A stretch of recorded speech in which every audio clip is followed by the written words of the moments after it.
going on this morning? So we don't have any heat up on the second floor. Okay, let's go to the boiler. I assume the thermostat is on or off, or It's off right now. okay, Yeah. no problem. Let's Should go. I have put it on? We'll see what's got going on downstairs first. How's your morning been so far? Tiring. I was up late just working, but yeah. So let's get One of those nights. one of those. I hear you. I'm sold. All right, so you got a Dunkirk, Yep. 2 zones. Second floor and then first floor. Okay. This one has shaken in the past. Okay. After the heat's been on and we don't really get heat upstairs. So I figured, why not just... How long have you lived here? This has been 20 years now. Who put the water heater in? We just had a person install it like this summer. Okay. Have them come back and have them make it right. It's unsafe. Which part? The use of silicone to attach the PVC to the vent on top of the water heater. That's not. I wouldn't risk I wouldn't risk my life on silicone like that. Would you? That was so when my parents. It was like that before. Yeah, when my parents had this house like fixed up a little bit. Okay. They had that installed. It was the original like builders. So the plumber. Well, I won't say plumber. No, the guy. The guy who put this in. He just put it in the water heater. He put it in the water. Everything else was from the same build. No way. Yeah. So this was on the old. Yeah, because we have an HVAC unit down here, Yes. which sucks in the air. Yes. So you need some sort of vent Power vent that would yes. take it out. But they make power vented water heaters. What do you mean? Like, would it be attached to the Yes, entire where water it comes with the unit and it uses pipe like this, similar to this, Yeah. to vent directly outside. You took a water heater and made it a power vented water heater. And that's a whole other safety issue. But I'm more concerned with I would not rely on caulk to prevent my exposure of carbon monoxide. Eventually, that's going to fail. Huh. Yeah, but nonetheless, call back the guy who put that in, or hire a professional such as our company. Will take care of it for you, but you'd have to replace the water heater. Huh. It's not purposed the right way. Okay. Sorry. Yeah. All right. What makes you think it's a flow check? So there was. Are you an engineer? No, I was just trying to Okay. diagnose it myself. Okay. So there Because was you some, see corrosion on top of the check valve, you thought that was the case. I thought that was like blocking the air from leaking out, so I had to like scrub it off a little bit. And then I haven't. Okay. Cool. Let's turn on. Peter, let's grab the tool bag, and I want you to turn on the thermostat for the second floor. Sure. Okay. Make sure it's set to a temperature above what it's reading. All right.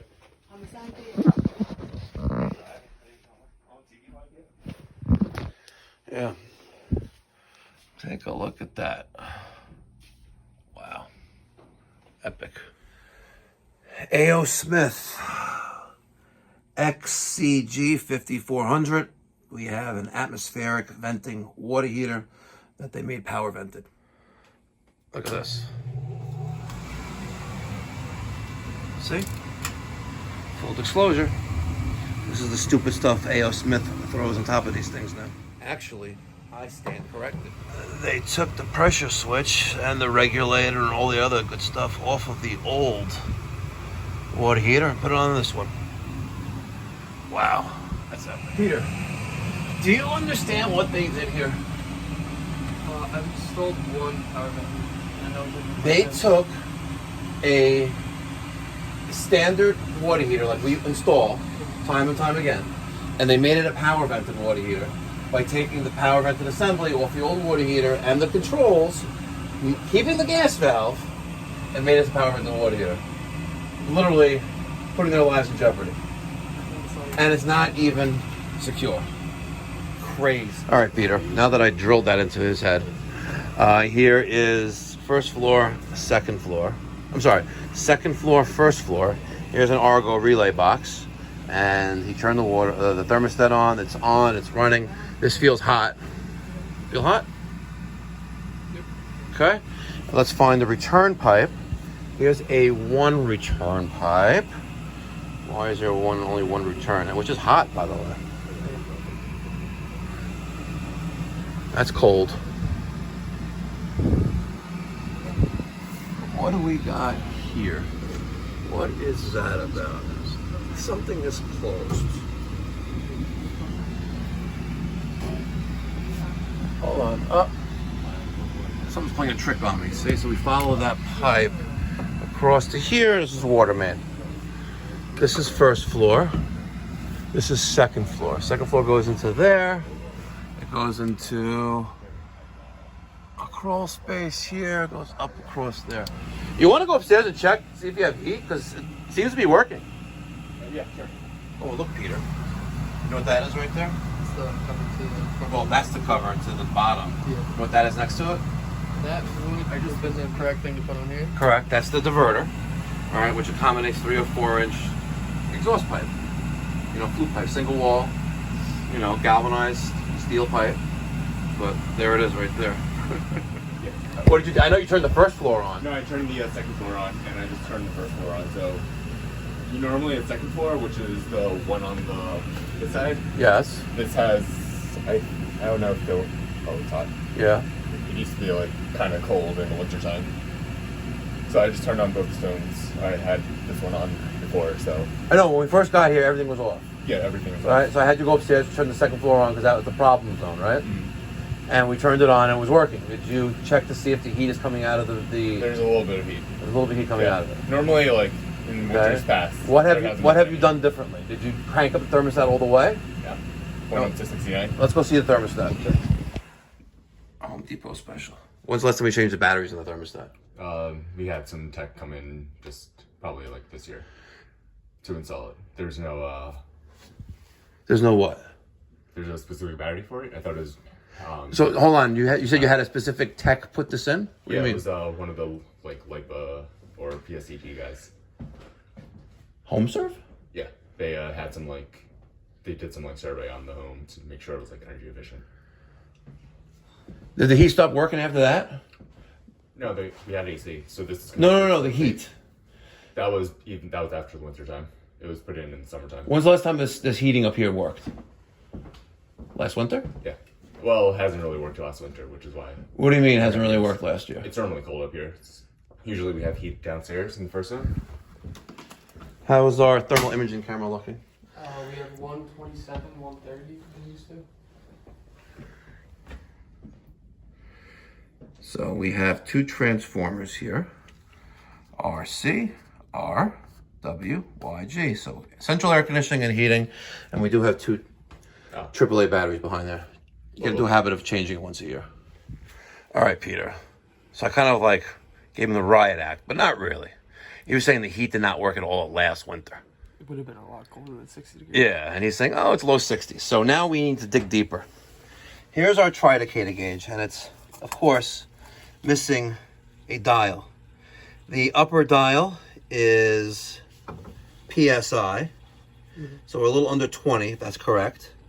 Our lower dial is reading 180 degrees. So we have a little under 20 PSI, 180 degrees, which is normal. Boiler's at temperature, the boiler's off. And it's circulating. That pipe is hot, this is hot.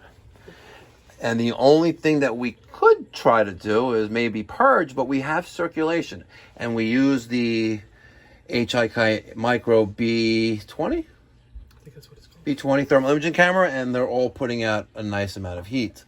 So, he changed, the thermostat has been changed between last winter and this winter, right?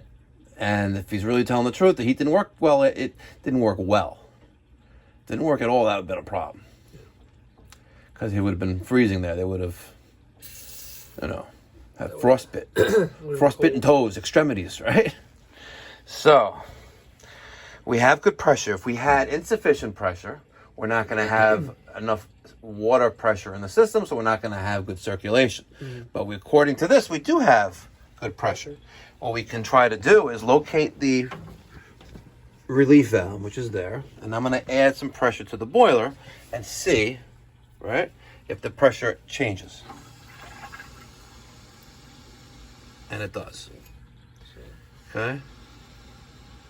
Another thing to keep in mind when you play with these, sometimes these little fast fill levers, or these manual fill levers, one of 2 things could happen. Well, one of 3 things. Number 1, it doesn't do anything. Number 2, it'll start leaking water because it hasn't been touched in forever. Or number 3, when you go put it back, you'll still hear it feeding water. And if you leave it unattended, it's going to keep filling it until the relief valve pops because the expansion tank is full. And now you got to replace the pressure reducing valve. And so we only added a little bit of pressure, and we're at 25 psi. Yeah, a little under 25 psi. Our boiler kicked on. It dropped below 180 degrees. We're at 172-ish. So the boiler kicked on, and it's circulating. So the next thing we're going to do is we're going to look for the high limit aquistat setting. What the actual boiler temperature is set to. Maybe something's not right there, right? So the first floor heat's okay? First floor, yes, it is. What do you normally keep the heat at? Down there, a little lower, so around like 50. So a little bit on the cooler side, huh? So upstairs 68-ish? Yeah.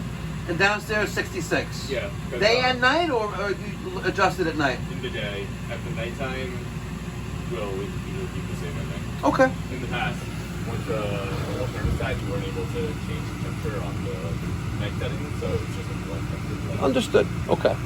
Peter, before we get started, let's do a quick station identification.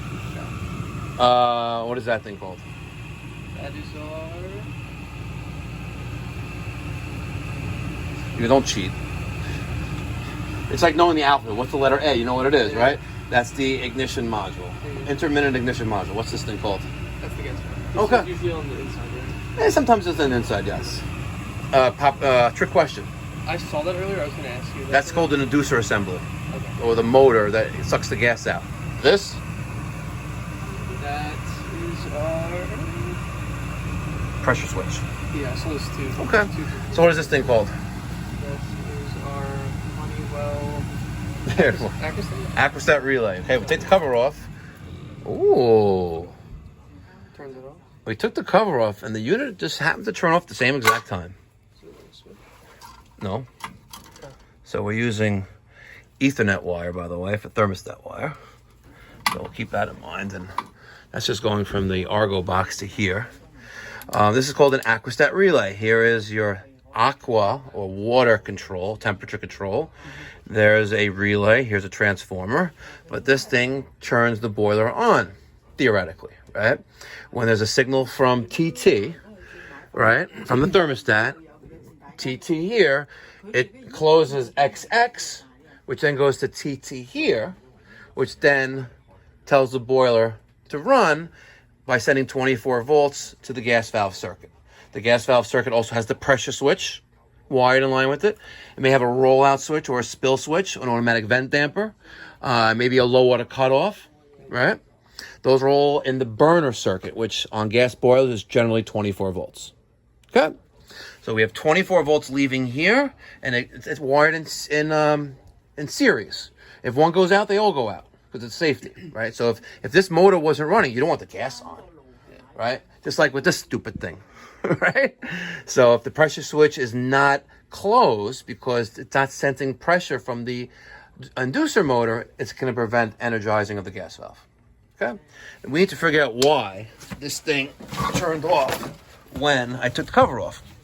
It could be a coincidence. So the first thing I'm going to do, I'm going to take a look at the temperature setting, which is reading 180 degrees, right? And we're close to that on there as well. So I'm going to raise this up, and it kicked on. If it didn't kick on, then I have a short somewhere here. And you still may have a short, but we're okay. So let's lower this back down to 180, okay? Because that temperature matches that temperature. The odds of both not being correct is slim to none. So I think we're good. I don't really see an issue. I see an issue with this wire, but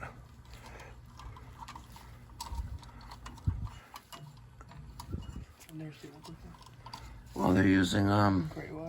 actually no, telephone wire, looks like, because it's stranded in solid blue, stranded in solid orange, and this is strictly just going to the Argo switching relay box.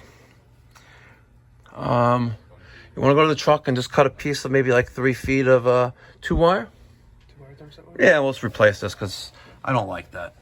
All right, while the boiler is cycling on and off a few times, can't duplicate the problem. Let's take a closer look at this disaster of a water heater. Right.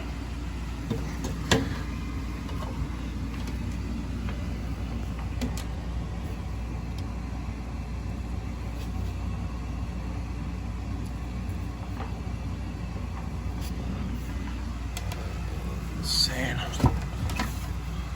Like literally caulk. It's not epoxy. See? I can chip at it. See? Caulking. And the piping, see, is turning yellow. See, that's white. This is yellow and it's almost brand new. Alright. So the way this is operating is that when the gas valve heats or turns on and sends gas to the main burner,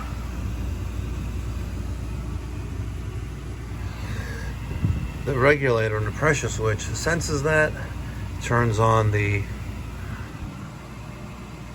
power vented motor on top. It's crazy. Here, do me a favor, turn that switch off for a second. All right, I want to raise the temperature of this heater and see what happens. What comes on first? You know, technically, that's gotta come on. Yeah. Right? So let's watch this happen. And I already know what's gonna happen. This is gonna turn on, and then that's gonna come on. Let's see.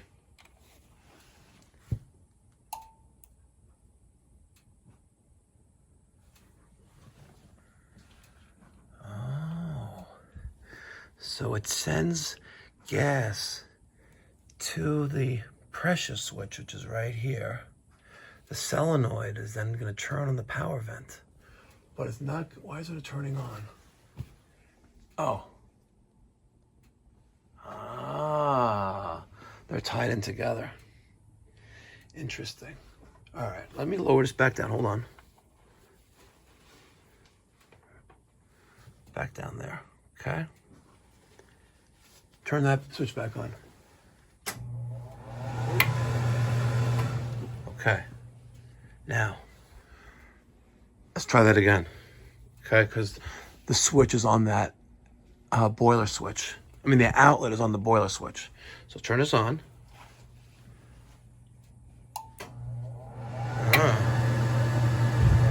Kicks on right away though, but still improper. Crazy. Hey, turned on right away. Believe it or not, but still not right. No bueno. You know? It's open to the back.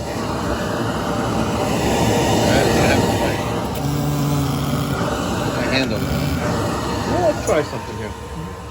Let's experiment.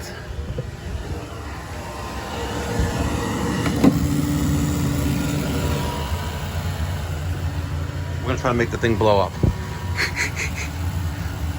Actually, let's not do that. That's not good. What would have happened? Well, if we block the vent, the diverter in the back of the water heater, right? It's just sucking more air through. Take the iPad away. Yeah, you can't tell by the film, but the flame. Put it back up again. You can hear it's rumbling down there. All right, take it away. Crazy. Crazy. Absolutely crazy. It's nuts. You know what they say, those gangster rappers. That shit cray. That shit cray. What do you say? That's what they say. I'm telling you. I ain't making this shit up. Just like you can't make this up. Look at this. Proper identification. That shit cray. You learn something new every day. Maybe someone watching this video right now, was about to do what happened inside this house. You never know. Maybe this person has never, ever picked up a plumbing code book. Plumbing, mechanical code, and fuel gas code. This is for New York State. But maybe they never even read one. Maybe they're illiterate. Maybe they can't even read the subtitles down below in a different language. But they see what's in this video, and it's... I should get one of those like poison signs or like those radioactive signs like they see around Chernobyl. Right? Slap a sticker like that on the side of the thing, like... Or I could have put a Hacks Big Me Stack sticker next to it. But it has the Deathbox Incorporated brand on it, and I can't show that anymore on this channel, so... But if you're dumb, don't be a jackass, right? And don't be someone's undertaker, right? If you're about to do this, don't do it. It's not worth it. God forbid something happens to them, it's on you. Okay? So the lesson learned here is, do not change a product from its intended and designed and manufactured specification into something else when it's not possible. Mic drop.